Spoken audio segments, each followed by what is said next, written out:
So, now you're done with school and it's sort of like we're in this good place. It's the beginning of the summer. I'm sure everybody's feeling actually pretty good about that. And, we now have a chance to maybe write a little bit of a new chapter, for ourselves. And, again, my purpose in doing this is just to kind of bring everybody together who's interested in coming together and sort of saying, okay, here are some ways that you can proceed. And, definitely like this can be a very positive time. And I just want to say this also at the outset. It doesn't mean that you shouldn't be kids and have fun, and enjoy your summer. Okay. So, everything I'm going to present to you, like everything I always present, is going to be super intense. It's going to sort of be like, here's what you can do. And but really, the whole idea is to kind of try and strike a balance, and that's really what I think you also need to be thinking about during this class right now. Because, a lot of you have just worked really, really hard over the past few months, and we really need to kind of, find that balance. I think it's really important. So, let me just get started. And, like I usually do, I have kind of a list and I have, it all put together here. So, one second. Just gonna pull this up. Okay. All right. So this kind of goes back to, the very beginning of all of this, when we started out and when we all started doing online lessons, and a lot of you are going to remember this. A lot of those earlier lessons, especially like back in March, were sort of like brushing up on our rudiments and doing some very, very basic things. And, as a professional and as somebody who does this like all day long, I can just tell you that that is going to continue your whole life. And I think, how many of you have you've been in that situation where, you basically find yourself in a lesson with me and I'll be like, okay, well, no, they're just flam accents, try this. And, for like a moment you have a lapse. You're like, what are those? Or, it's just this scale. It's just this chord, and you have a lapse. And maybe it's something that we did a while ago, maybe not. But I think that, when you're planning out your summer practicing, and I think that when, you're really thinking like, what do I need to do? I know there's always going to be a tendency to kind of go for all the big stuff. And we'll get to the big stuff. We'll definitely get to that. But I would just urge you very, very quickly, make a list of some of the fundamentals that you're missing. I mean, I know for a fact, like if you're a mallet player, there are some scales or some chords or some things that you probably don't know very well that you should know very well. And it would actually probably take you about 5 minutes to just make a quick note of what those things are and spend a practice session or two brushing up on them. It has very little to do with spending hours. It's just more about organization, like, can you spend some time on this? And I think that's really important. And sometimes, at least for me, just knowing what I need to spend time on is probably going to be just as helpful as the actual time spent. Okay. So, we're looking here at rudiments, but I could just as easily, and I know Vic Firth is actually working on a scale poster right now, so I couldn't put the scale poster up, but that'll be out soon. But, just work off your poster or just go through the circle of fifths, get your key signatures. And if you're doing more advanced stuff, which I know a lot of you are with charts, go ahead and like look through your charts and just see where you feel weak in the changes and just make a quick note. Okay, need to sort of do that, and I just want to also really quickly just encourage anyone throughout this class, if you want to raise your hand, if you want to add something, you're totally welcome to. No pressure, but if there's something you sort of are hearing, you're like, oh yeah, I definitely, that resonates with me. I'm definitely happy to let, this discussion go in whatever direction we want it to. So the second item on my list that I have here is, learn new drum set styles. And I just want to pull up once again, that same list. And because a lot of you know, especially when you start drum set lessons with me, one of the first things I give you is this Groove Essentials poster. Okay. And what's hilarious is that I don't even know if I have a student who's gotten through every single one. I mean, maybe some older students and maybe some of my former college students, but so many of you, it may feel like we've done 20 of them. Like I know some of you, like even sitting here right now, are like now on a journey doing world music. Some of you are on a journey doing jazz, or some of you are just sort of sticking with your rock styles and we're sort of building those out.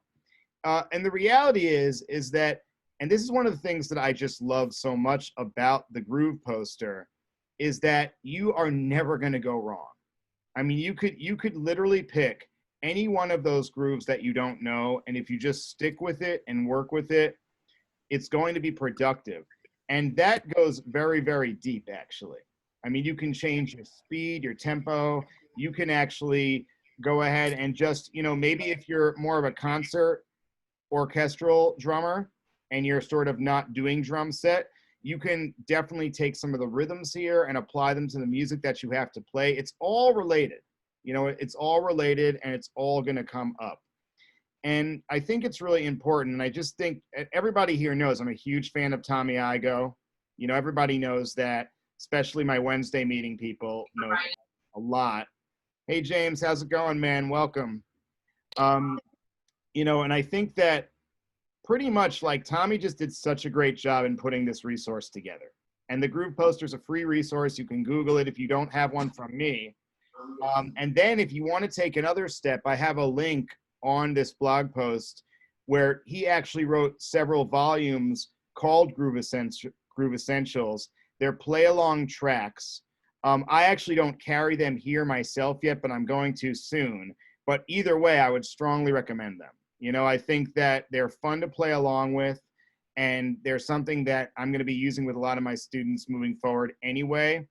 And it's just a way to sort of take, like, for example, like I know Billy's in the corner over there. Billy's doing bossa novas right now and sambas. Okay, well, he's got like a bunch of tracks you can play along with. And the thing that's awesome about Tommy is he's such a fantastic teacher that I can't think of a better supplement, like in terms of like if I'm showing you stuff, and I'm going to point you in a direction for who to go listen to and who to go check out, watch his videos. I mean, it's all value added to what we're doing. And he's amazing, and that's why I'm a big fan of his, because I think he's a big supporter of all of you, so I think that definitely, I encourage you, start with the Groove poster. And if something inspires you, go ahead and get his Groove Essentials. And, we will definitely move into those in lessons. And or not, because there's tons of other stuff we can do as well. So, but just a suggestion and a fun project. Let me move on here. And this one's going to sort of be like a big list and a big thing. So I'll try to kind of, zero in on a couple items just to sort of not make it overwhelming. But, I write, continue your work in stick control by George Lawrence Stone, or work out of any book in the library that I have here at the school. Many of you who have sat on the couch waiting for lessons know the library because you're always looking at it probably, like, what's that book? What's that book? And I have a bunch of them written here. There's no need to go through every single one, but like I said, I'm going to zero in on a couple key points, okay? Because here's key point number one when we talk about, working out of any book. If you are a drummer and you need to pick one book, you have $10 and you can only pick one book, that book will be Stick Control, not any other book. And that even includes Groove Essentials. As much as I love that, you start with Stick Control. You always start with Stick Control. Because as many of you are aware, Stick Control, if you know how to use it, actually is a very effective drum set book. And you can take that book, and I'm 39 and I'm still working on that book. And I remember going back to March and April when we sort of started out on this journey. It's kind of like when we were doing this, one of the first things, in addition to those fundamentals, that I was recommending to everyone was, let's go through stick control. Let's see what you haven't done, or let's review what you have done, and let's develop. And we already, if you study here, you already have a deep appreciation and respect for that book. But we solidified that even more. You know what I mean? And there's a reason for that, and it's just because there's a reason it's one of the greatest books written that we have. So I will simplify this for you. I'm not saying you have to go through the whole thing. That's always ideal. All I'm saying is, if you have a great practice week, go and pick a page that you haven't done before. Get familiar with the material, because these things, especially for all of you who are so young, these things are going to, constantly come back later in your playing, and you sometimes don't know when they're going to pop up, and I definitely, I speak from experience. I'm older than you, and I know, like, Dave is with us, and Dave composes a lot of music also. And, these things, they just come back. You hear something 20 years ago, 30 years ago, and you're sitting there writing something, and it just comes back, and you're just like, where did that come from? And so you don't always know where these things are going to come back and pop up. And from your vantage point as young people, a lot of the times what happens is you just assume, well, if I can't spend 3 billion years on it, it's not worth doing. But one of the things I've always emphasized in these classes, and I'm going to say this again, is that a starting point is always a very, very positive thing. So if we can have that starting point, it's really going to help us succeed. Okay? And then, I go through these different books. Syncopation is another one. If you know how to use it, how many of you, have used that for swing, and you're just like, oh, I had no idea. Yeah, I mean, a lot of you, and I just had no idea it could be used for that. And so a lot of this is just the lore of knowing how to use these books, and that's also, something I got from my teacher, from Joe Morello, who really emphasized that lore to me, as a student of Stone himself. He emphasized that. And, Tommy Igo, being a student of Sonny Igo, his father, also emphasizes that. There's a lineage and a lore to this stuff.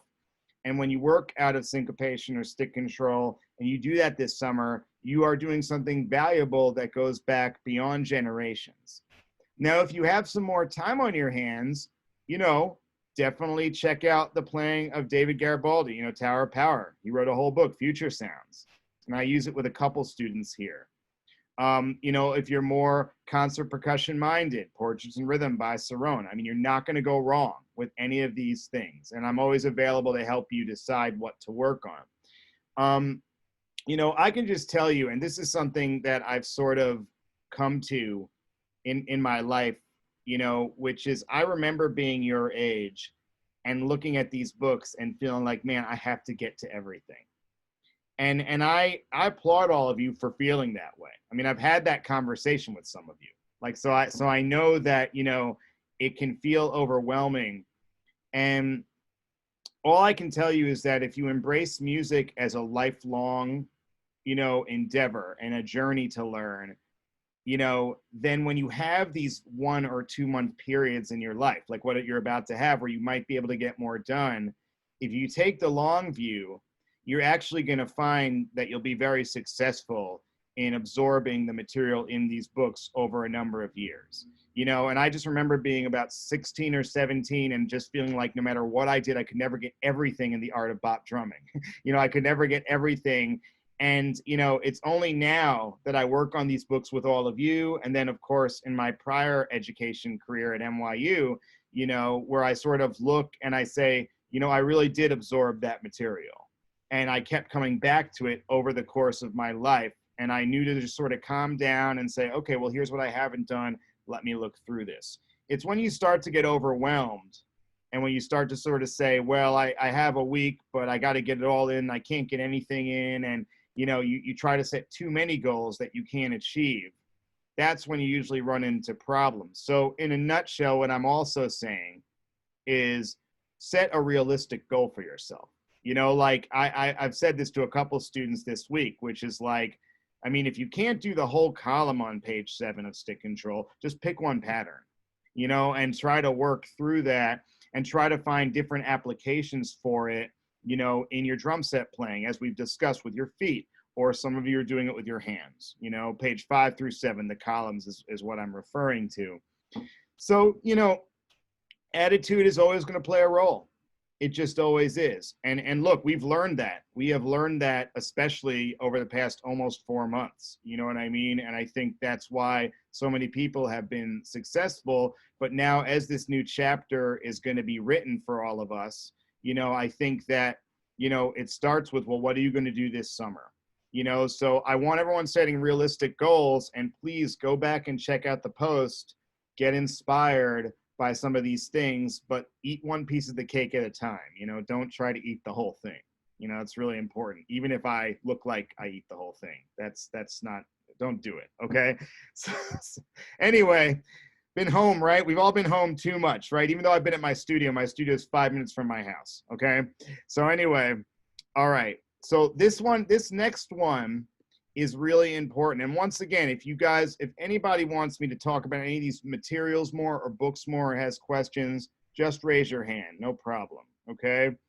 So the next thing, we've talked about this in other classes, and I'm just gonna expand on this a little bit more here, is learn how to use an audio interface and learn a digital audio workstation, okay? And I have a site here that I've used before that I'm suggesting if you're interested in learning. I know some of you want to up your game this summer, you know, whether it's in the video arena or the audio arena. MacProVideo.com is a great resource. But look, and I say this to everybody, I say, go on YouTube first and see what you can watch for free. You know, like let's just make sure that we really sort of know what we want before we enroll in a course in something. And I think, but then once you know, I think it's a fantastic resource. And I think very highly of that site and some of the producers on that site. An audio interface is just what you're going to use to plug your mics into, an audio interface. Okay, that's just what you use to sort of, you know, interface with the sound. Right now, you know, most of you have just been using your computer, and that is totally cool. Those of you who have made tracks, and I think there are like 3 or 4 of you here, you know, or those of you who've been making recordings, you know, for me constantly, have usually been using your computer, but you can definitely up your game and start using some mics. You know, and I know that I have a couple students who are doing that right now, and that's really, really just a cool thing to get into. You know, some of you have an EAD-10, you have something like that, that's fine too, okay? And then as far as a digital audio, you know, workstation, you know, let me just tell you, we've been usually using GarageBand over the past few months, but one of the best things you can do this summer, and a smart thing, is go ahead and get a little bit deeper than that, you know, and it's not hard. So if you're using GarageBand, Logic is the next step, you know, and that's just a way to have some more options. You know, I have a couple students doing, not everybody, most people are still using GarageBand, but I have a couple who are doing Logic at this point. But you also have Pro Tools, Ableton Live, you have a couple different options. And, you know, I think that these things have been around forever. They're nothing new. But if there's one thing that I think we've all learned, is that the more you've known about these things over the past few months, the better that you've done, and the more resourceful you've been able to be. And I think that, you know, it's not that hard to learn one of these programs or just to get started. But once again, I would urge you and encourage you, just make sure you know why you're learning it. So don't just learn it because I said to learn it right now. Like, you have to really look at Logic, look at what the features are going to be that you feel like you're not getting in GarageBand. And then you have to say, okay, do I need these features or not? You might find no, you don't. And that's totally cool. And if that's the case, stick with GarageBand and improve your game on GarageBand. Okay? But it's important, I think, because if you can sort of know what you might need, then this is definitely the time to do it. I'm going to tell you, October and November is not the time to do it, you know, when you're sort of in school and doing things. So, you know, definitely go and check out that site. Maybe watch a 10-minute quick tutorial, you know, what's new in Logic 10.5, you know, just sort of see what it's about and get a sense for, you know, what's possible creatively. And let me tell you, the reason I'm saying that, and especially for the drummers, is look, I mean, straight up, most of my students have been putting songs together during this time, recording songs, sending me songs, you know, even, you know, like having their own YouTube channel, whatever it is. Creation of content has been a huge part of our time together. Even if all you've been doing, which is great, is to just send me sort of, you know, recordings of your preparation in between lessons, which all you know, I love that, especially during this time, you know, whatever it's been, you know, all of this stuff, having an audio interface and a DAW is extremely value added, and you need to consider it.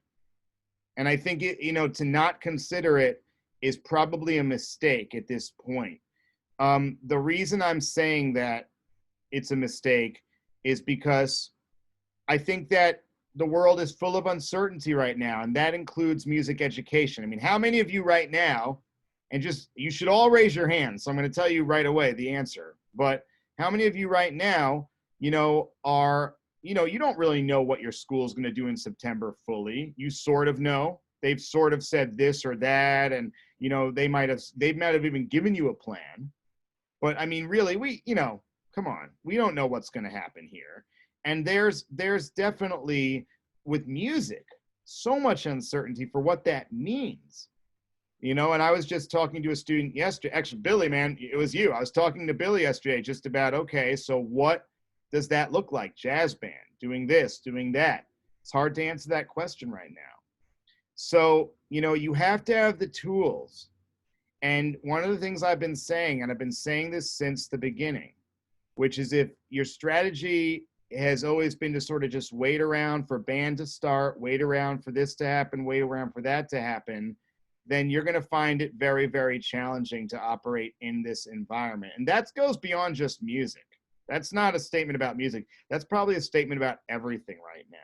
So for me, looking at the tools that you have available, and even if you decide those tools aren't right for you, like you say, okay, Logic, I'm not there yet. Let me just tell you, the fact that you know about it, the fact that you can discuss it, the fact that you can sort of, you know, play off of your colleagues with these things is invaluable. You know, and I think that that's what you have to understand right now, that this is a world where we have to all learn how to be resourceful. And, you know, no matter who's reopening, who's doing what in person, don't make the mistake. We're still very much in a tough environment, okay? And everybody is going to need to be resourceful in order to keep their music going at the highest level possible. Okay, so in the same vein of what I was just saying, the next item on my list is to, and this is, you know, look, everybody here knows I'm huge on this, work on your own arrangements. And I'm going to actually group number 5, which is, it says get a Yamaha E8010 and make your own drum covers or do it your own way. So you have work on your own arrangements, get an E8010, Yamaha E8010, make your own drum covers or do it your own way. Okay. I just want to say, again, for the drummers and the mallet players, remember one thing, okay? Because I'm actually, it's funny, I'm looking at a lot of you right now, and pretty much all of you who have been doing this have been sending me these recordings constantly, almost all of you. So I think the thing is you know, I don't have to convince you. You know, like I don't have to convince Saya up there, Saya, if you wave to everybody, I don't have to convince her that, you know, sending me recordings of her playing drums with mallets on tunes that she's learning has changed the game for her. You know, I don't have to convince her. I don't have to convince Billy that sending me drum covers and making his own YouTube channel has probably been one of the most positive things for him in the past few months. And I could go on and on, you know, going through all of you and just going through what we've done over the past few months, because this has been the reality. And if you if you're making these songs, man, you just learn so much. But the thing is that I also know, because I've been working with a lot of students over the years. Sometimes what happens is we kind of say, I want to learn this song, so let's work on this part. Well, first of all, that's awesome. Like, I'm happy to do that. You know, we should do that. But just remember that usually before all this happened and everything was sort of shut down or uncertain, we could work on a drum part or a mallet part in your lesson. And then you'd go into a band program and you get to either try the groove out, or you just always be playing and doing different dynamic things, right? In this environment, if I show you the drum part or the mallet part, and then, you basically, that's it, you don't do anything with it except go, that was cool, I learned that. That's where it stops. That's where it stops. That's it. Which is why when I pointed out, when I was, pointing to Saya or to Billy or to students who have been doing this very aggressively over the past few months, they will tell you straight up, no, it didn't stop with the lesson. I was able to actually go and challenge myself to do something and put it out into the world. And that made it real. And that's why I feel like I've learned so much. So this is something that we all have to be active in doing, proactive in doing. And everybody knows I'm big on drum covers. Everybody knows I'm big on arrangements. But just remember that without a place to play, even if we meet in person for lessons, and even if those kinds of things take place, without a place to play consistently with other musicians, if your band programs do not open back up, which I think is a very real possibility, and I don't care what anybody says, very real possibility. I think that all of you need to be saying, okay, cool, here's what I can do to make sure that playing is real. Playing is REAL, real. And that's why I encourage these things. It's not that I think everybody needs to be doing Smells Like Teen Spirit Nirvana covers, which is an awesome song, by the way. But it's not like I think everybody needs to be doing that. It's because I think that you need to find ways as students to make this real for you. And man, I could not think of a better time than the summer to do this. And if you're sitting there listening to me right now and you're saying, wow, that sounds really cool, I haven't done that yet, or I've wanted to do it, but school has just been too overwhelming, which again, I understand that. Maybe Google Classroom and school, it's just been too hard to get these things going. Well, now is your chance to get these things going. And I just want to always welcome and encourage everybody. I also want to make one more point about that, which is, yeah, I'm not going to lie to anyone. I have tons of students doing this right now, and lots of people have taken that challenge up. I'm not going to lie. That's what's been going on. But that doesn't mean it's too late to start. And that doesn't mean that when you start, I'm not going to welcome you, and that we're all not going to welcome you to start. Okay? Like, we're super positive here. We're super excited, and that never changes. So if you've been doing it, great. And if you haven't been doing it, cool. Let's get started. That's just how this is. And everybody over the past few months has had to find an equilibrium and a balance with all this. Yeah, Billy, man, you got something? Yeah. With a software like GarageBand, and I know like it's pre-installed on a Mac, what should we do if we don't have a Mac and we have like a Windows or an HP laptop or any type of computer in that sense? So that's a great question. And the first response I have is that I'm a Mac guy. So like, I pretty much haven't used a Windows computer for a long time, but on one of my previous blog posts, I did write some suggestions for DAWs if you are not a Mac user. And I don't have that in front of me right now, but go back on my blog, Billy. I think it's in the content creation post. And there are like 4 or 5 suggestions. And at least you can type in those suggestions, Google around, and start to find out what people are doing. Pro Tools and Ableton and these programs are available on computers that are not Mac computers. I mean, so it's not like you need to have a Mac. So don't worry.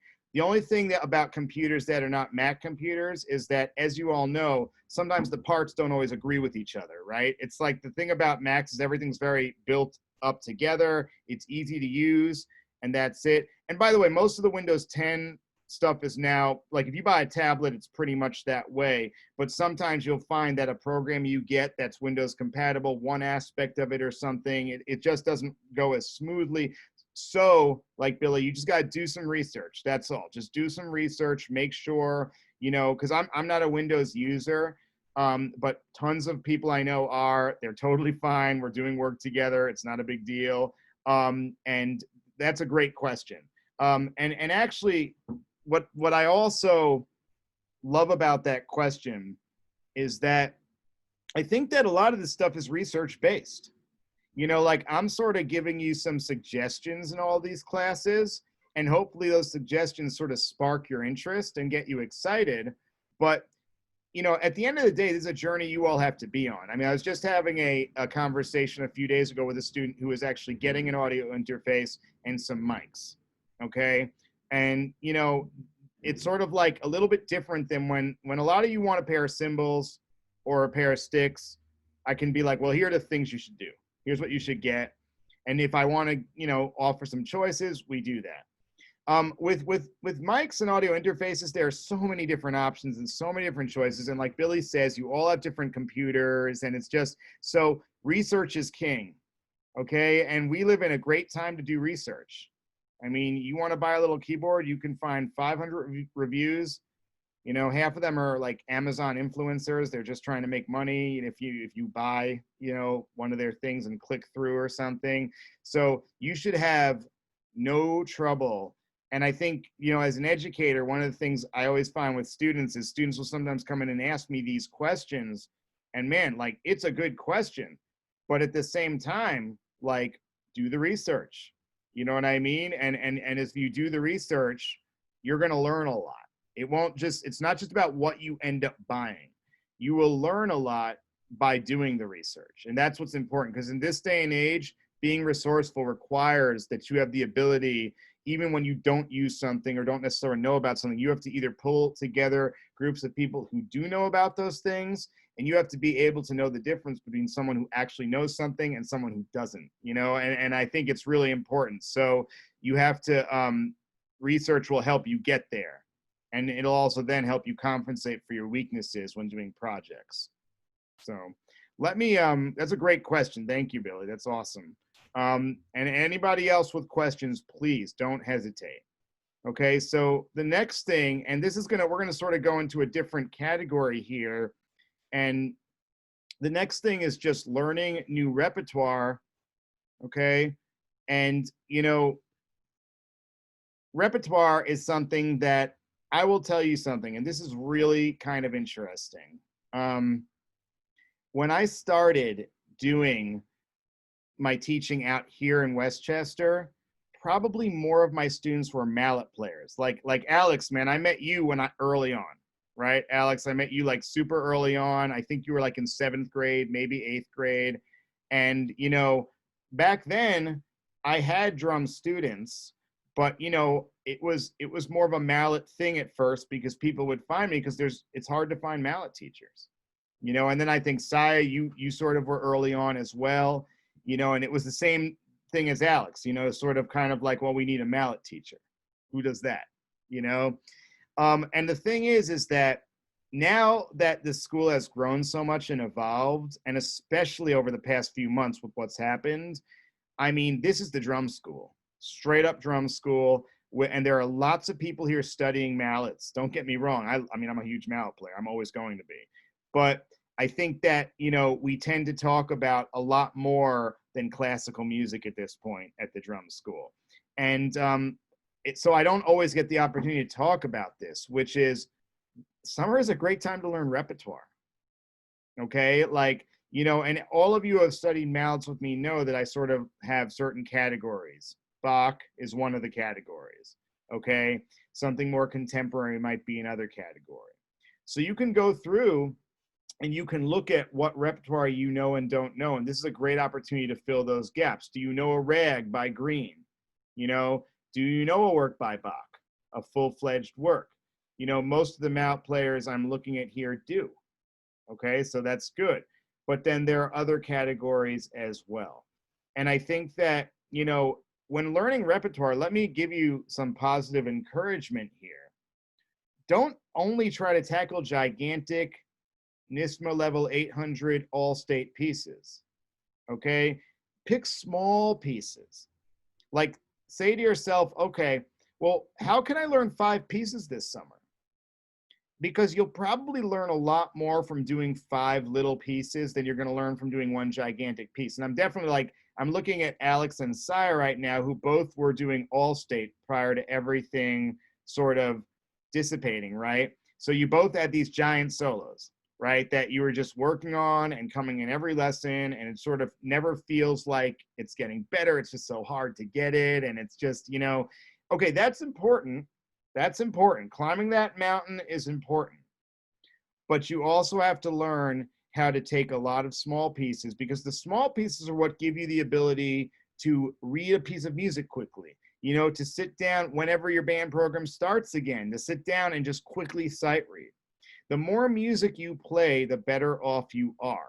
It's if you play less music and it's only 2 or 3 gigantic impossible pieces, you're going to come away and this is going to move a little better, that's going to move a little better, but this might not work as well as you would want it to.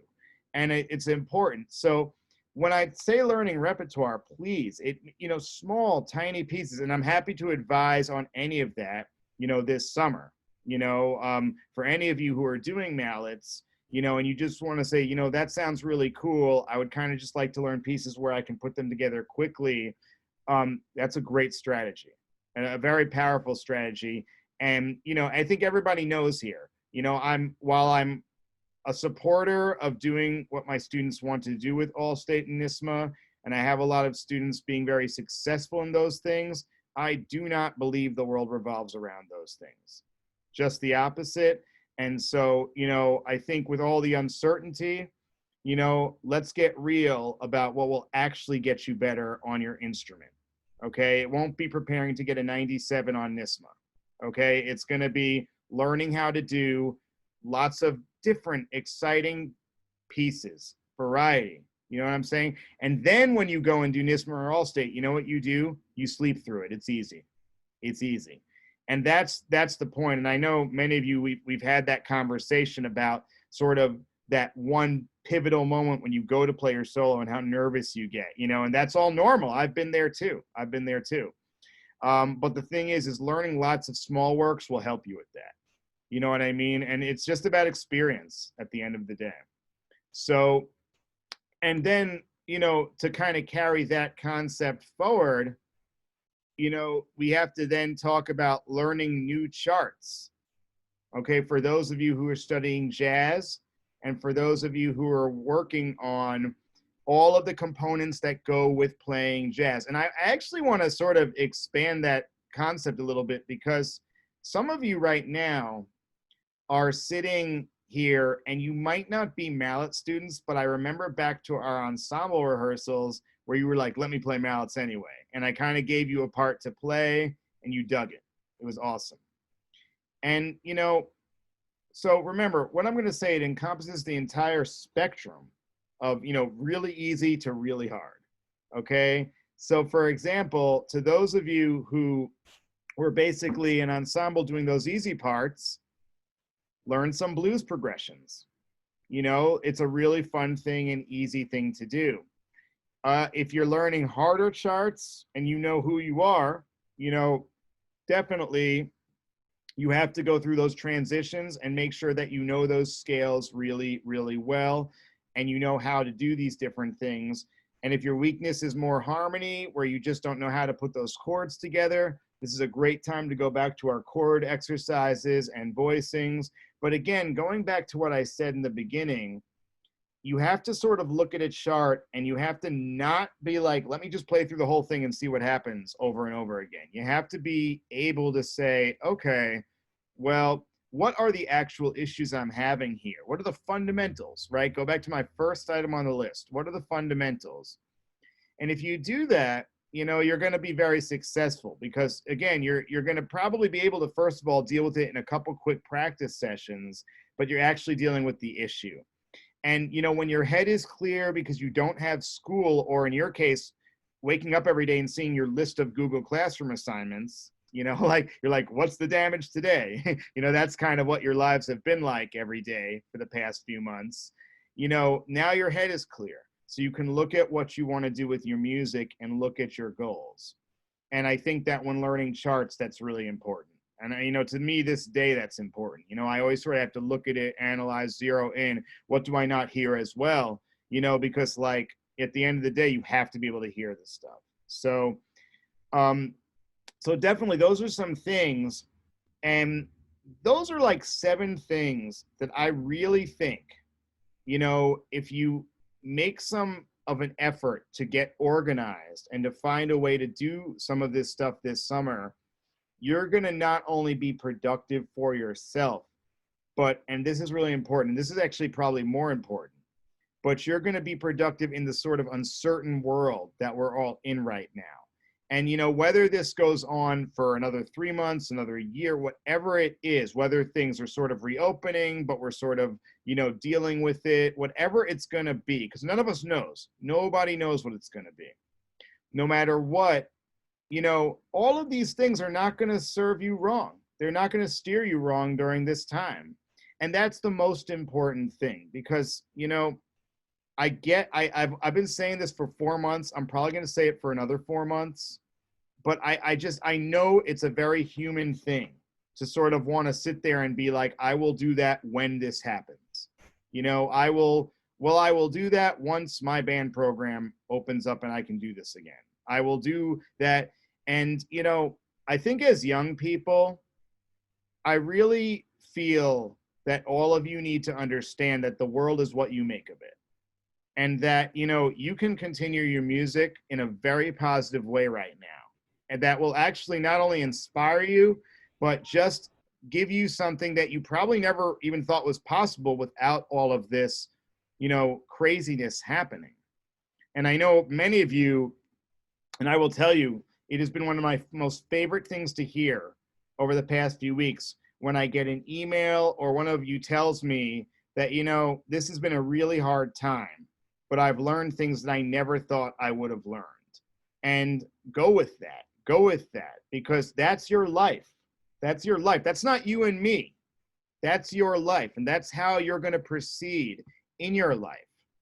And if you can learn how to proceed that way, everything's going to work out for you.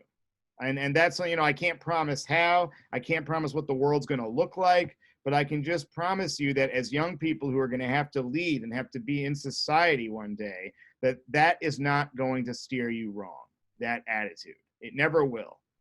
And on that note, I've got one more thing on this list I want to share. And this is just, for me, so important. And we all, I don't forget about it, but I think my students forget about it quite a bit. So let me just listen to music. I mean, let's just be honest. How we've all been there in lessons with me where I'm like, oh yeah, so-and-so. And you're just like, what is he talking about? Or we all have that one artist that we come into drum lessons and that's our idol and everything revolves around. I have this student right now, everything's metal. It's awesome. He's like in 4th grade. Everything is metal. I love it. I mean, I'm like, and look, first and foremost, if you have a passion for any artist when you come to study with me, I think you're on the right track, because that just shows you're excited about music. You know why you're here, and so I'm always really big on that. And then once we sort of get past that, you start to notice me saying things like, we got to expand your mind. You've all been there with me, and you start to notice me sort of almost pushing you away from your comfort zone. And make no mistake, listening is that way too. And I'm always trying to expand my listening, and I think the day I stopped trying to expand my listening is the day that I shouldn't be sitting in front of you. And I think that all of you have to understand that listening to music is active. It's something that, I know for a lot of you on your Google Docs, I made lists back in May of music to listen to. Not for all of you, but for many of you who really I thought would benefit, I made a list. And, I know a lot of you just in doing our charts or whatever, it's really been a game changer because now we can talk about these artists. Or I know, like in our Wednesday meetings, for those of you who are here from the Wednesday meetings, we started everyone out listening. And it was crazy by the end to just see fifth and sixth graders, fourth graders, just having intelligent discussions about these artists. And it was just as simple as being like, here they are. You know what I mean? And so don't forget, like this is fun. This is supposed to be inspiring. I am look, I am the most hardcore person you're ever gonna meet. Everybody knows that. But I'm also like super inspired by music. And I think you know that too. And the thing is like find a way to get inspired. Don't just make it about practicing. Find that artist that like you wake up every single day and you're just like, that's awesome. I mean, nothing makes me happier when a student comes in, they tell me about a concert they just went to, and they show me the drum set, like from the concert. I mean, to me, that's just like, that's passion for music. And I think that you have to remember that passion for music, it's like watering the plants. If you don't water it, then they don't grow. So if you don't listen and all you're doing is sitting with me every week and just sort of saying, well, Simon said I did a good job, so there you go. I really think you're missing the whole point of our work together. I actually really believe that. So, I'm going to have a couple closing statements, but before I do that, does anybody else have any questions or anything to share that they would like to add to this or that you want me to answer about anything that I said? And again, I'm here for you right now, and I'm happy to answer any questions or thoughts that you might have. Anybody? All right, so let me just sort of close with this. Right now I'm looking at a sort of sliver of my studio, right? We've had different people at all these classes. And there are a lot of different people who come in who haven't been at the classes. You're all completely different, and all of you over the past 4 months have had a very different journey.